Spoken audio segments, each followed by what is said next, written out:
लक्ष्मी को धारण कौन कर सकता है? जो शीलवान हो सज्जनों।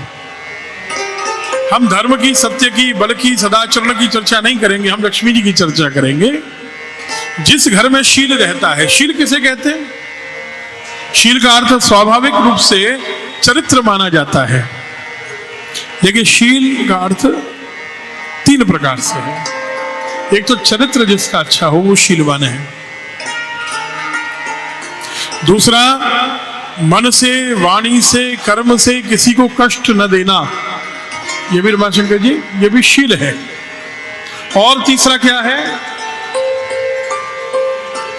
बड़ों के प्रति विनम्र रहकर उनकी आज्ञा का पालन करना, ये शील है। हो सकता है कि बड़े गलत हों, हो सकता है, लेकिन तब भी विनम्रता से उनकी आज्ञा का पालन करना और समय आने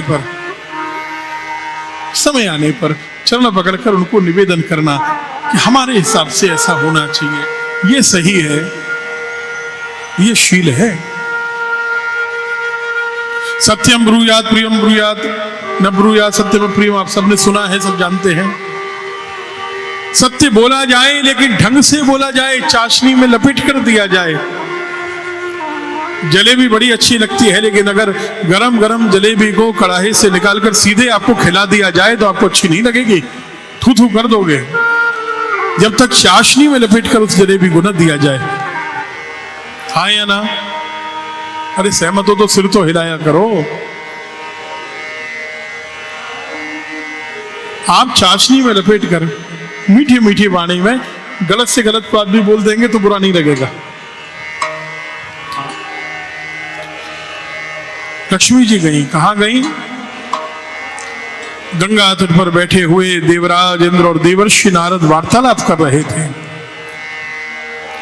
इतने में उन्होंने देखा कि भगवान नारायण का विमान पधारा है और श्री नारायण के विमान में बैठकर एक देवी प्रकट हुई है।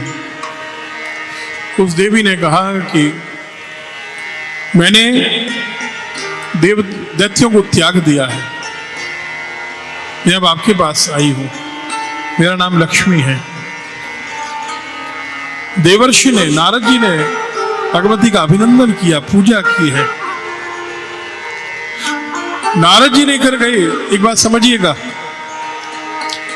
अगर लक्ष्मी दोष है, धन दोष है बाबा, तो फिर नारद जी जैसे महात्यागी, वीतरागी, विरक्त शिरोमणि, विरक्त शिरोमणि कहा ना नारद जी को भागवत जी में, महात्म्य में, ऐसे विरक्त शिरोमणि क्या लक्ष्मी जी की सेवा करेंगे, अभिनंदन करेंगे?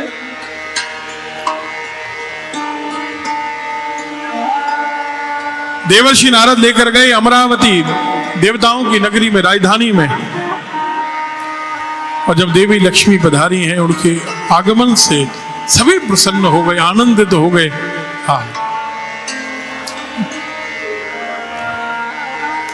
इसी की कथा आगे सुनाते हैं आपको। लक्ष्मी जी और कहां कहां रहते हैं? महाभारत के शांति पर्व में 225वें अध्याय में कथा आती है। यह कथा तब की है जब लक्ष्मी जी ने बलि को त्यागा है। अभी प्रहलाद जी को त्यागने की कथा हमने आपको सुनाई, अब सुनाते हैं बलि को जब त्यागा महालक्ष्मी ने।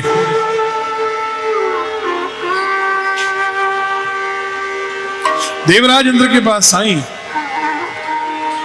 देवराज इंद्र ने कहा कि हे देवी, आप सदा मेरे पास रहो, देवताओं के पास रहो। तब देवी ने अपने 4 पद स्थापित किए हैं। ये हमारे आपके काम की बात है। ये आप दिवाली पर लोगों को बता सकते हैं कि भगवती 4 पद से स्थापित होती हैं। हाँ, अपने काम की बात है। लक्ष्मी जी का पूजन शुभ मुहूर्त में किया जाए, ये आवश्यक है, लेकिन उचित रीति और विधि से किया जाए, यह भी आवश्यक है। अगर मुहूर्त गलत हुआ तो भी कृपा कुछ कम हो जाती है, समाप्त तो नहीं होती, और पूजन की विधि भी ठीक नहीं हो लक्ष्मी जी के, तो भी कृपा थोड़ी कमी आ जाती है। श्रवण